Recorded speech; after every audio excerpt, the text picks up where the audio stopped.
Hi everyone. तो आप सबका स्वागत है एक बार फिर से मेरे चैनल डिवाइन मैथ्स 101 में। Children class 9 maths NCERT book से मैं चैप्टर 7 ट्राइंगल्स का एक्सरसाइज 7.3 का क्वेश्चन 1 का सॉल्यूशन लेकर आई हूँ। देखने में आपको लग रहा होगा कि क्वेश्चन 1 कितना बड़ा है, और एक्चुअली देखने में लग भी रहा है 4 पार्ट से तो बड़ा है ही, लेकिन इट्स वेरी इजी। बस इस पर सीपीसीटी के हेल्प से हम आगे बढ़ते जाएंगे।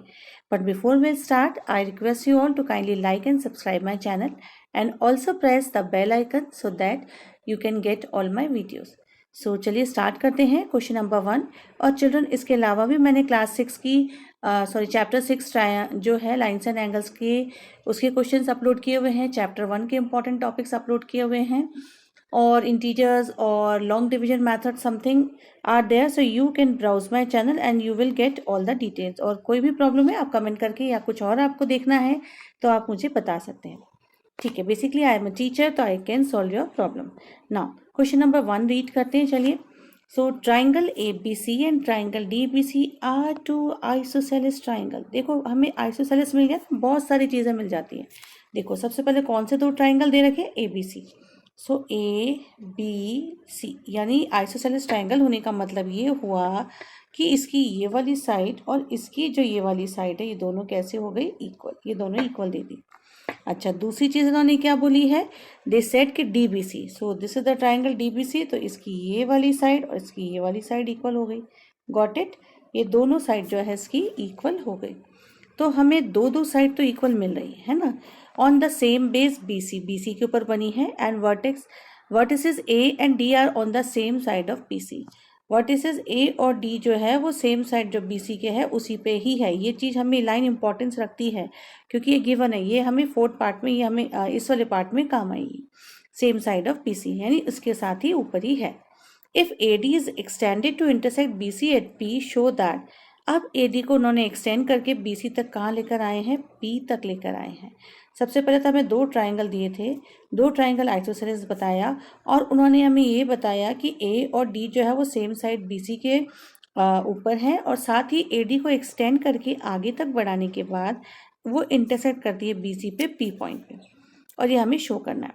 अभी हमें इसमें ये नहीं बताया कि पी मिड पॉइंट है या डी का क्या रोल है, वो हम सब इनकी हेल्प से सॉल्व करेंगे। इट्स नॉट डिफिकल्ट बेटा, बहुत इजी है। सबसे पहले तो जो दे रखा है हमें उससे चलना है। तो सबसे पहले गिवन लिखते हैं, triangle A B C and triangle D B C are isosceles triangle. जैसे मैं अपने चैनल पे बोल चुकी हूँ कि गिवन हमेशा लिखना चाहिए, इसके मार्क्स मिलते हैं। तो जो भी गिवन में आपको समझ में आता है, फिगर से लेके गिवन में और भी जो साइड्स है, कंस्ट्रक्शन है, वो आपको हमेशा करना चाहिए, उसके मार्क्स होते हैं।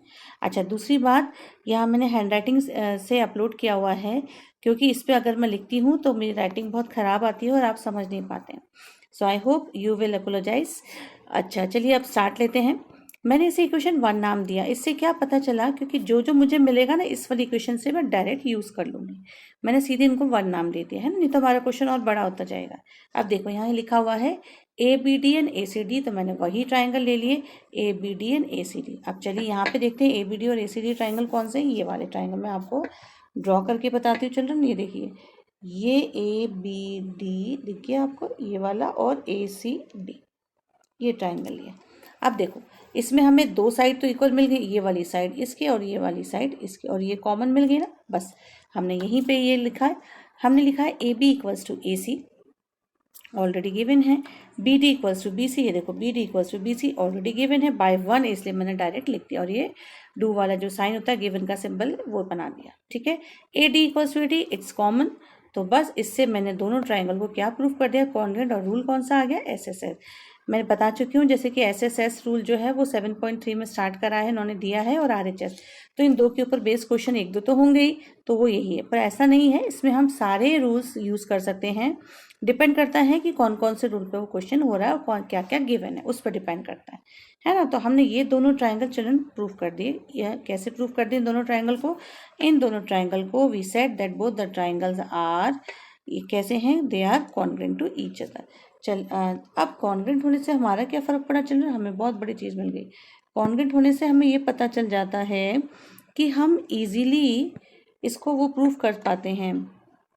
देखो मैं बताती हूँ आपको, यहाँ से सीपीसीटी का जो रूल है उससे हमें क्या क्या चीज़ मिलेगी। तो मैंने कल इस वाले को हटाया मैंने। अब देखो यहाँ पे मुझे ये दो एंगल एक्चुअली मिल चुके हैं, ये दोनों एंगल्स मुझे मिल गए। कैसे? ये देखो, ये वाला एंगल और ये वाला एंगल, ये दोनों एंगल हमें मिल चुके हैं ना, ये दोनों, ये वाला एंगल इसके इक्वल हो गया। तो यही मैंने यहाँ पर लिखा है, मैंने लिख दिया कि angle B A P equals to angle C A P.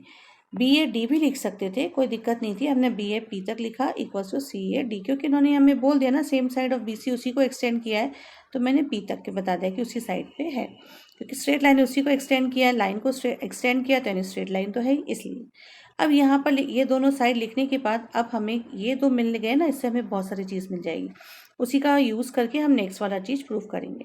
ठीक है, तो ये दोनों पार्ट लिखने के लिए लिखे हमने, तो इसको सीपीसीटी के बाद मैंने 2 इक्वेशन नाम दिया, अब इसे हम डायरेक्ट यूज़ करेंगे। चलो सेकेंड वाले पार्ट पे चलते हैं। सेकेंड वाला पार्ट कहता है A B P equals to A C P triangle लेना है। हमने ले लिया भाई ए बी पी और ए सी पी। अब देख लेते हैं कौन से हैं। ए बी पी, ये बड़ा ट्राइंगल दिख गया आपको, ए बी पी ये रहा, और साथ में ये ए सी पी। अब इसमें कौन कौन सी चीज़ें दे रखी थी, ये देखो, इसमें हमें दे रखा है बी ए पी और सी ए पी। ये जो चीज़ें मैंने डायरेक्ट यूज़ कर ली, हमें दे रखी है।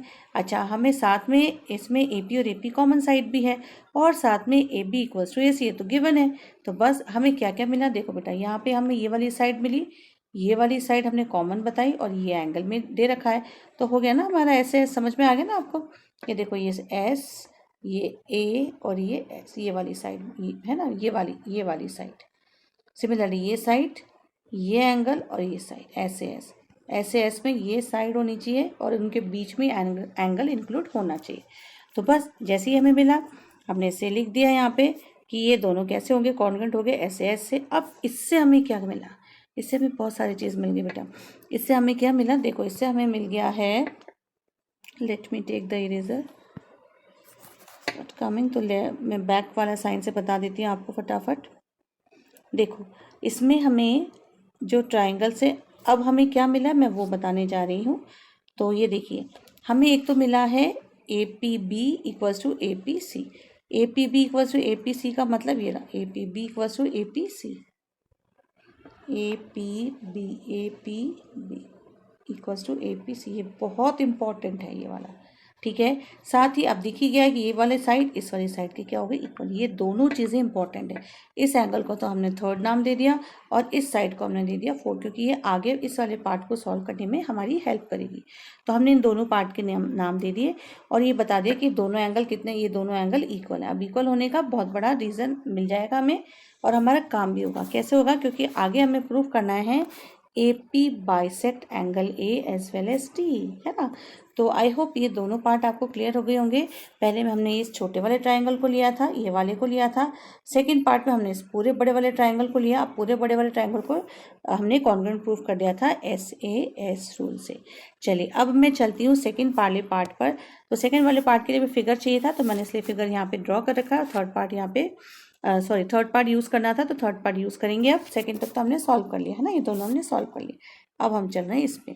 अब इसमें मैंने आपको पहले ही कहा कि ये दोनों पार्ट हमें दे रखे हैं, वेरी इंपॉर्टेंट, और ये दोनों पार्ट भी मिल गए।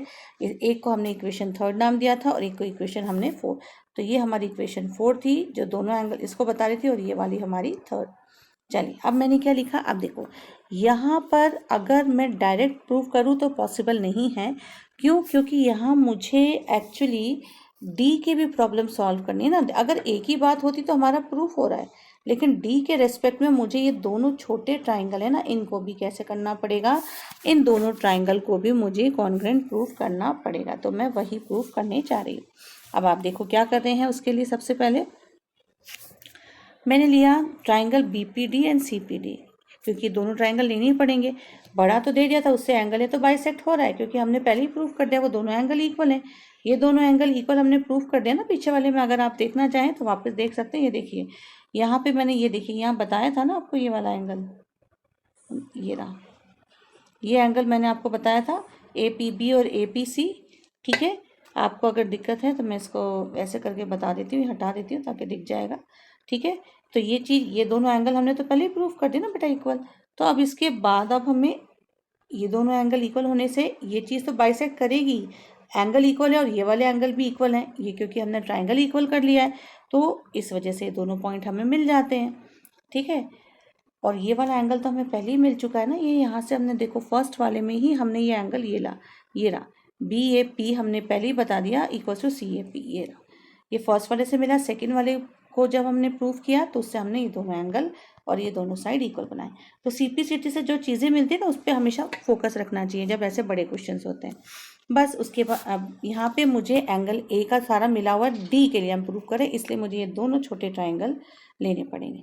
अब देखो आप खुद ही देख लो, इसमें ये दोनों साइड दे रखी हैं, ये दोनों साइड CPCT से हमने पता ही कर रखी हैं, और साथ में क्या पता है हमें, ये साइड पता है ना PD कॉमन है, तो बस हमने इसी का यूज़ किया, नथिंग एल्स। तो मैंने बाय SSS से यही लिखा, PD equals to PD common, BD equals to CD, ये BD इक्वल्स टू CD दे ही रखी थी, और PB equals to PC, PB equals to PC हमने जैसे प्रूव किया था बाय 4, मैंने इक्वेशन 4 नाम दिया था लास्ट वाले पे, उससे हमने दोनों ट्राइंगल को SSS से प्रूव कर दिया। इससे हमें क्या रिलेशन मिला, इससे हमें ये दोनों एंगल इक्वल करने का टाइम मिला। हमने कहा कि एंगल BDP जो है, यानी ये जो एंगल है इस वाले एंगल के इक्वल है, ये बहुत इंपॉर्टेंट है जो हमें प्रूव करना है। और इसी से हमें इक्वेशन 5 मिली कि BDP इक्वल्स टू CDP, ये देखो BDP CDP। अब देखो, अब हमने कहा 2 से तो हमें क्या मिला, BAP और CAP जो हमने पहले प्रूफ किया था ना जो पीछे, और उससे हम लिख सकते हैं AP bisect angle A, BAP CAP। इससे हमने ये दोनों एंगल इक्वल बताए, तो हमने बता दिया कि ये दोनों एंगल इक्वल हैं, साइड भी इक्वल है, BP इक्वल्स टू CP हमने कर ही दिया था कॉन्ग्रुएंसी से। तो हम लिख सकते हैं कि AP जो है वो बाइसेक्ट कर रही है एंगल A को। ये दोनों साइड जो दोनों एंगल को 2 पार्ट्स में, भाई एंगल इक्वल होने का मतलब ये है, जैसे सपोज ये 60 डिग्री हुआ तो यानी इक्वल होने का मतलब 30 डिग्री हुए ना, जैसे पूरा एंगल अगर 860 है तो आधे आधे कितने 30, इसका मतलब बाइसेक्ट कर रही है, यही यहाँ पे लिखा। अब हमने 5 को यूज़ किया, 5 क्या था, BDP और CDP। देखो BDP CDP, ठीक है, तो उससे हमने ये बता दिया कि ये DP भी बाइसेक्ट करे, ये दोनों एंगल भी इक्वल है, ये दोनों एंगल भी इक्वल है। वही सेम बात, अगर ये 120 डिग्री का एंगल है D पूरा की पूरा, तो हाफ एंगल हाफ क्योंकि इक्वल है दोनों एक दूसरे के, यानी 60 डिग्री के हम ऐसे मान सकते हैं। सिर्फ एग्जाम्पल दिया है, 60 डिग्री नहीं है, बस आपको समझाने के लिए कि दोनों एंगल इक्वल प्रूफ हमने कर चुके हैं CPCT से। उससे हमने बता दिया DP बाइसेक्ट एंगल D, और बस इसको मैंने इक्वेशन नाम दिया कि 6 और 7 से हमने प्रूव कर दिया bisect angle A as well as angle D। तो D के चक्कर में पता है हमें ये पूरा ये वाला ट्राइंगल लेके चलना पड़ा, क्योंकि बाकी A तो हमारा मैंने पहले ही बता दिया, इसको करने से हमारा प्रूफ हो गया था। 2 चीज़ें चाहिए थी, जब भी आपको बाइसेक्ट प्रूफ करना होता है ना, चलो हमें एंगल को क्या करना पड़ता है, इक्वल बताना पड़ता है, तो वो बाइसेक्ट करता है, 2 इक्वल पार्ट्स में डिवाइड। हमें साइड थोड़ी बोली, हमें एंगल बोला, तो हमें एंगल बताना है, ठीक है। सेम D के लिए भी, तो D के लिए भी हमें ये वाला एंगल हमें बताना था, तो हमने बता दिया, और इन दोनों की हेल्प से हमारी प्रॉब्लम सॉर्ट आउट हो गई। आई होप आपको थर्ड पार्ट समझ में आया होगा। वीडियो लंबा हो रहा है मैं जानती हूँ, क्योंकि 1 2 3 कितने सारे पार्ट्स हैं। नाउ द लास्ट पार्ट, हम इसको फटाफट करेंगे और आ जाएगा। अब हमें प्रूफ करना है बेटा AP is the perpendicular bisector. So let's start. AP is the perpendicular bisector of BC। तो अब जो जो चीज़ें गिवन थी उसी से हमने चले। हमें सबसे पहले पता था कि 4 से हमें पता है BP equals to PC, P is the mid point of BC।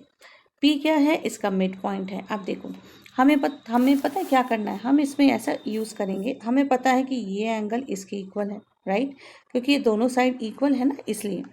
तो और हमें बताना है परपेंडिकुलर बाइसेक्टर। अब आप देखो, if a line is drawn and one line is coming through like this, तो you know that the pair of angle is called the linear pair. ये आपको पता है, इनको क्या बोला जाता है, लीनियर पेयर। तो ये एक स्ट्रेट लाइन है, इस पे ये साइड आ रही है, ये साइड और ये स्ट्रेट लाइन, तो ये दोनों एंगल को क्या बोलेंगे, दे आर लीनियर पेयर। बस हम इसी लॉजिक से चलेंगे। और लीनियर पेयर अगर इक्वल है तो दोनों की वैल्यू कितनी हो जाएगी, दोनों की वैल्यू सेम।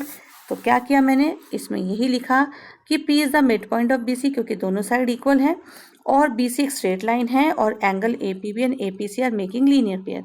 और इन दोनों एंगल को हमने थर्ड वाली इक्वेशन जो बनाई थी ना, में हमने इक्वल बताया था, ठीक है, इस वाली के अंदर, ये इस वाली में है ना, तो ये वही है। अब आप देखो यहाँ पर APB and APC are making linear pair. अब इन दोनों का टोटल करके मैंने 180 डिग्री लिखा, उनका टोटल कितना होता है 180। अब APB और APB दोनों क्योंकि एंगल इक्वल है, यूजिंग 3 ये मैंने लिखा। अब थर्ड इक्वेशन अगर आप भूल रहे हैं तो मैं आपको यहाँ से बता देती हूँ, ये देखिए ये थर्ड इक्वेशन, इसमें क्या लिखा है, A P B equals to A P C, A P B equals to A P C, got it. तो बस यही लाइन मैंने यहाँ पे यूज़ करी और दोनों इसको इस वाले को मैंने लिख दिया, ये क्या हो जाएगा मेरा एंगल ए पी बी। तो A P B plus A P B मिलके कितने एंगल हो चुके हैं, 2APB हो गए और 2 से डिवाइड दे दिया तो मेरा एंगल कितने डिग्री आ गया, 90 डिग्री। और यही प्रूफ करना था परपेंडिकुलर, इससे प्रूफ हो गया कि AP is the perpendicular bisector of BC। So I hope आपको ये समझ में आया होगा और अगर आपको दिक्कत है तो आप मुझे कमेंट करके बता सकते हैं। Till then take care, bye bye and please watch my videos.